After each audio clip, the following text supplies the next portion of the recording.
দেশের চলমান রাজনৈতিক অস্থিরতার মধ্যে বিএনপি চেয়ারপারসন খালেদা জিয়ার শারীরিক অবস্থাকে কেন্দ্র করে নেতাকর্মীদের মাঝে হতাশা তৈরি করেছে।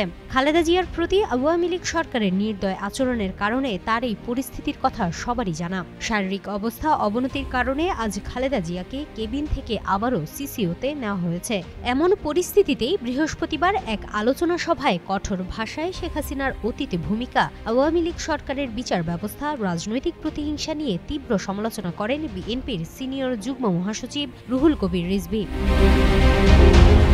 বিএনপি চেয়ারপারসন খালেদা জিয়াকে খাবার ও ওষুধে বিষ মিশিয়ে অসুস্থ বানানো হয়েছে বলে দাবি করেছেন দলের সিনিয়র যুগ্ম মহাসচিব অ্যাডভোকেট রুহুল কবির রিজভী। সিনিয়র এই নেতা বলেন, খালেদা জিয়ার অসুস্থতা কৃত্রিমভাবে তৈরি করা হয়েছে, তার খাবার ও ওষুধে বিষ মেশানো হয়েছিল। রিজভী আরও বলেন, ভূতের মুখে রাম নাম। জাতীয় পার্টি এখন মত প্রকাশের স্বাধীনতা নেই বলে বক্তব্য দিচ্ছে, অথচ তারা শেখ হাসিনার পৈশাচিক শাসনামলের সহযোগী ছিল।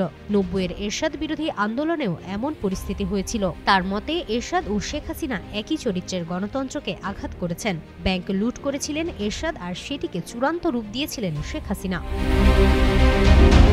রিজভী অভিযোগ করেন, প্লট বরাদ্দ মামলায় শেখ হাসিনার ২১ বছর সাজা হয়েছে এবং এখন আদালতে কোনো রাজনৈতিক হস্তক্ষেপ নেই। হাসিনার বানানো ট্রাইব্যুনালেই তার বিচার চলছে। তিনি দাবি করেন, রাষ্ট্রনিয়ন্ত্রিত গুম খুন এখন বন্ধ, সরকারের রাজনৈতিক হস্তক্ষেপ নেই, আদালতও স্বাধীনভাবে কাজ করছে, যা অতীতে শেখ হাসিনার সময় ছিল না। তিনি আরও বলেন, যারা নিজের দেশের নিজের মানুষকে হত্যা করেছে তাদের বিচার হবেই।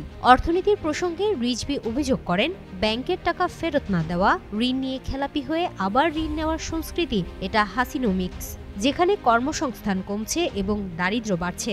এসব বিষয়ে অন্তর্বর্তীকালীন সরকারকে শক্ত পদক্ষেপ নেওয়ার আহ্বান জানান তিনি। হিমাতুল জান্নাত, যুগান্তর নিউজ।